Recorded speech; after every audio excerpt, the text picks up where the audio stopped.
Hello guys, welcome back to my YouTube channel. আজকে আমরা আমাদের লেকচার নাম্বার 5 আমরা আজকে পুরো ইম্পর্টেন্ট স্ট্রাকচার সম্পর্কে, যেগুলো ছাড়া আমরা এর পরের টপিকগুলো বুঝতে একদম পারবো না। তো দেখো, আমাদের কিছু ইম্পর্টেন্ট স্ট্রাকচার সম্পর্কে আমরা এখানে জানবো। প্রথমটা হচ্ছে পেন্টোজ সুগার, তারপরে হচ্ছে ফসফরিক অ্যাসিড, তারপরে হচ্ছে নিউক্লিওসাইড, তারপরে নিউক্লিওটাইড সম্পর্কে আমরা জানবো। দেখো, এর আমি আশা করব এর আগের ভিডিওগুলি তোমরা দেখে নিয়েছো। যদি দেখে না নিয়ে থাকো তো এর আগের ভিডিওগুলি দেখো, কারণ ওই সামনের লেকচারগুলো ছাড়া তোমরা এই লেকচারটা একদম বুঝবে না। পেন্টোজ সুগার হচ্ছে দুই প্রকার, এটা আমরা আগেই জানেছি। একটা হচ্ছে ডিঅক্সি রাইবোজ সুগার, আর একটা হচ্ছে রাইবোজ সুগার। একটা হচ্ছে ডিঅক্সি রাইবোজ সুগার, একটা হচ্ছে রাইবোজ সুগার। এই ডিঅক্সি রাইবোজ সুগারটা কোথায় থাকে বন্ধুরা? এটা থাকে হচ্ছে ডিএনএতে। কোথায় থাকে? ডিএনএতে থাকে। আর রাইবোজ সুগার কোথায় থাকে? অবশ্যই আমরা সবাই জানি, সেটা থাকে আরএনএতে। তাহলে এবার আমরা এই দুটোর স্ট্রাকচার সম্পর্কে জানবো। এই দুটোর কি সম্পর্কে জানবো বন্ধুরা? এই দুটোর স্ট্রাকচার সম্পর্কে জানবো। দেখো, স্ট্রাকচারটা খুব ভালো করে আমি করে দিতেছি, তোমরা শুধু দেখে নাও আর বোঝার চেষ্টা করো। পেন্টোজ সুগার, পেন্টোস পেন্টস বোঝা যাচ্ছে, এখানে 5টি কার্বন অবশ্যই থাকবে। কয়টি কার্বন থাকবে বন্ধুরা? 5টি। এই দেখো, 1 2 3 4, এই যে 5টি কার্বন অবশ্যই থাকবে। দেখো তোমার স্ট্রাকচার, এই ডিঅক্সি রাইবোজ সুগার আর হচ্ছে রাইবোজ সুগার, এদের স্ট্রাকচারটা একদম সিমিলার, শুধু একটু ডিফারেন্স আছে। সেই ডিফারেন্সটা তোমাদের আমি আজকে খুব সহজে বোঝাচ্ছি। দেখো, এখানে ওএস, এখানে এইচ, এখানে এইচ, এখানে এইচ, এখানে হচ্ছে তোমার, এখানে কী হবে বন্ধুরা তোমরা বলো?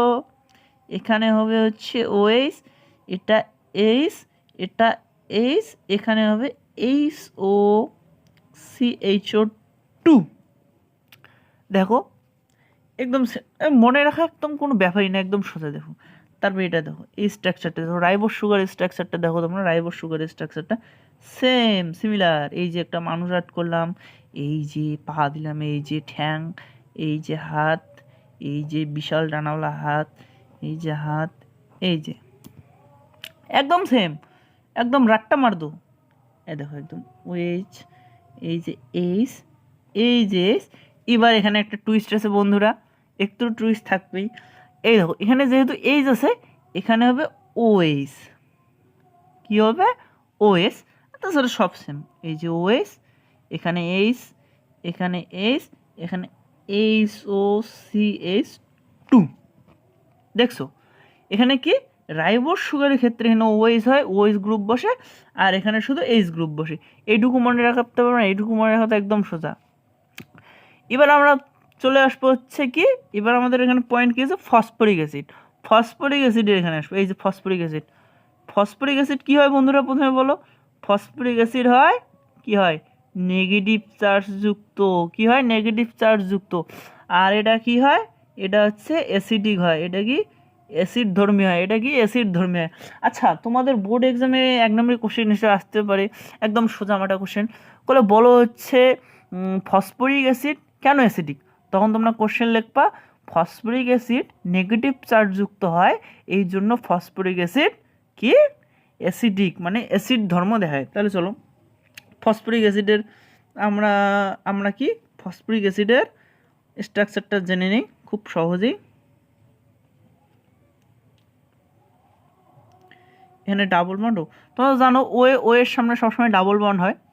সেটা কেন হয়, কি জন্য হয়, সেটা তোমরা কেমিস্ট্রিতে অবশ্যই পড়ছো, আমি আশা করে থাকি। তাই এবার আমরা পড়বো হচ্ছে নিউক্লিওসাইড। আচ্ছা বন্ধুরা, এর আগের লেকচারে আমি বলছিলাম, হয়তো অবশ্যই তোমরা যারা দেখেছো তারা অবশ্যই জানো নিউক্লিওসাইড কী দিয়ে গঠিত হয়। নিউক্লিওসাইড কী দিয়ে গঠিত হয়? একটা হচ্ছে পেন্টোজ সুগার,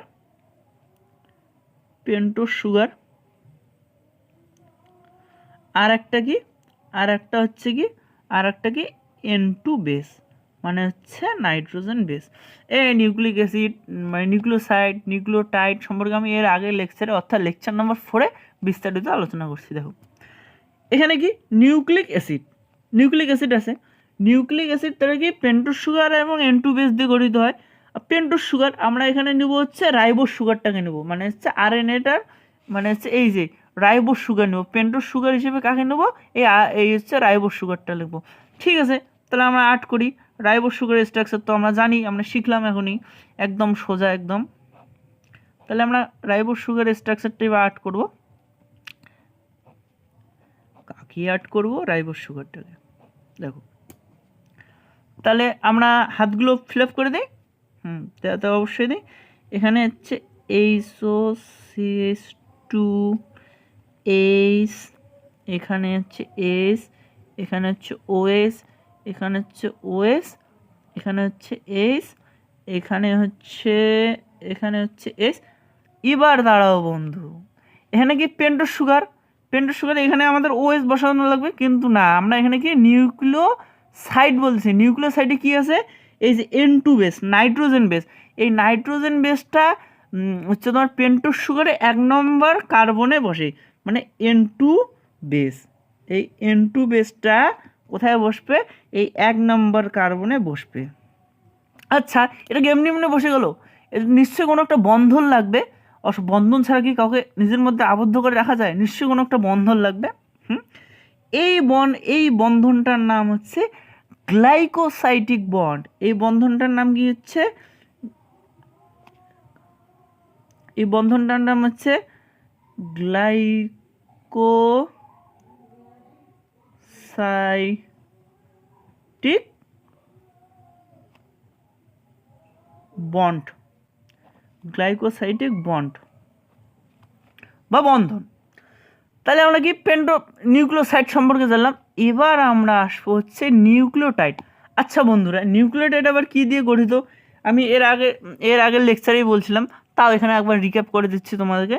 নিউক্লিওটাইড হচ্ছে গঠিত হচ্ছে তোমার পেন্টোজ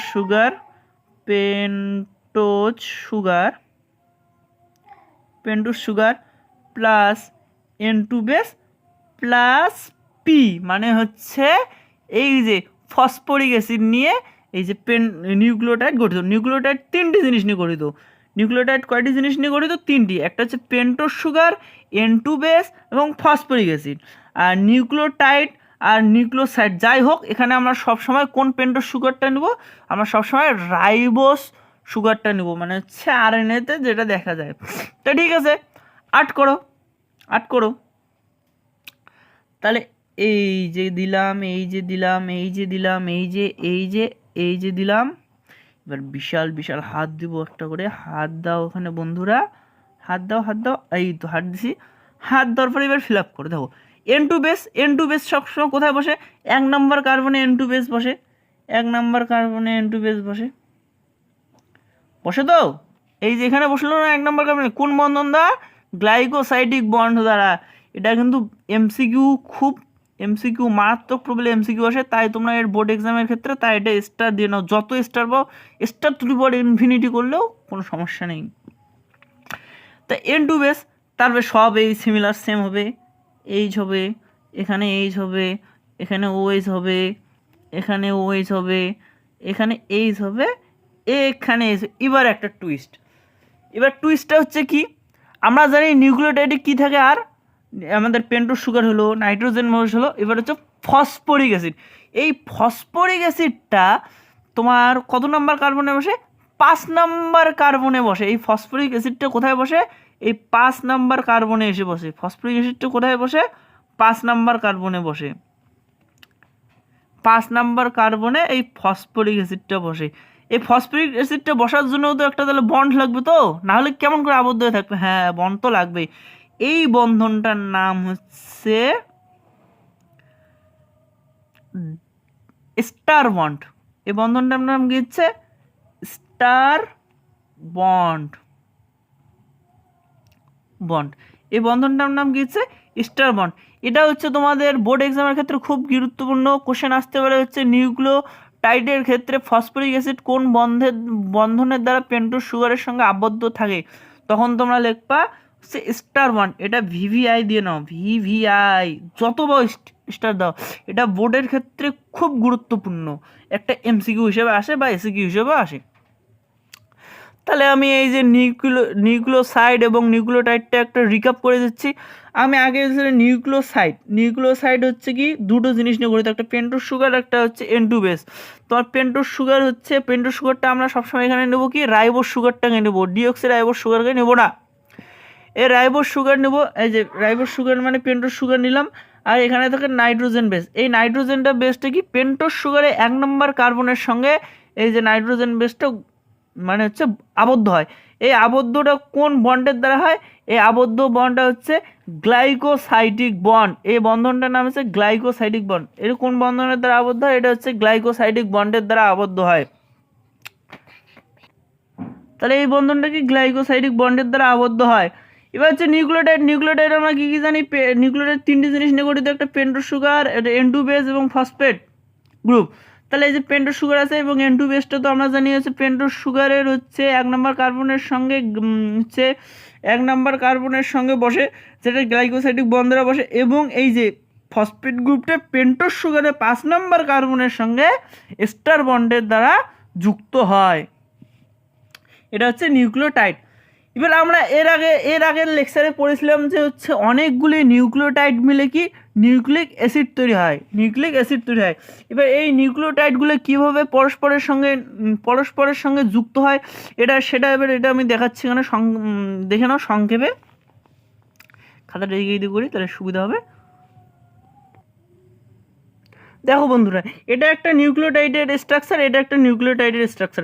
এই নিউক্লিওটাইডের যে তোমার 5 নম্বর এই নিউক্লিওটাইডের 5 নাম্বার কার্বনের যে হচ্ছে ফসফেট গ্রুপটা আছে, সেই ফসফেট গ্রুপটা তার সামনের নিউক্লিওটাইডের 3 নম্বর কার্বনের OH গ্রুপের সঙ্গে যুক্ত হয়ে নিউক্লিক অ্যাসিড তৈরি করে। আমরা জানি হচ্ছে অনেকগুলি নিউক্লিওটাইড মিলে নিউক্লিক অ্যাসিড হয়। এই যুক্ত হওয়ার জন্য একটা বন্ধন লাগে, এই বন্ধনটার নাম হচ্ছে গ্লাইকোডাইস্টার বন্ড। না এই বন্ডটার নাম হচ্ছে ফসফোডাইস্টার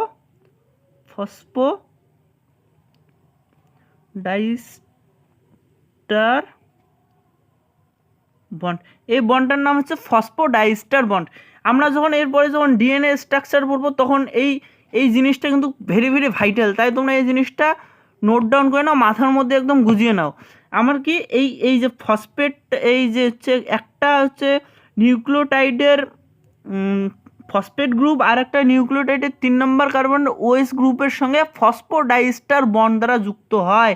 এটা তোমরা বোর্ডের MCQর ক্ষেত্রে VVI বা SCQর ক্ষেত্রে এটা আসতে পারে। এটা এইরকম এই 3টি বন্ধনের মধ্যে, মানে এই 3টি বন্ধন কোন 3টি বন্ধন? একটা হচ্ছে গ্লাইকোস্টার বন্ড, একটা মানে হচ্ছে গ্লাইকোসাইডিক বন্ড, একটা হচ্ছে স্টার বন্ড আর ফসফোডাইস্টার বন্ড। এই 3টির মধ্যে প্রতি বছর যে কোনো একটি বন্ধন সম্পর্কে কোশ্চেন আসে। তাই তোমরা এটা মানে হচ্ছে তোমাদের নোট ডাউন করে নাও এবং VVI এখানে দিয়ে নাও। আজকের জন্য এইটুকুই। ভিডিওটি ভালো লাগে তোমরা বন্ধুদের সঙ্গে শেয়ার কমেন্ট এবং লাইক করবে।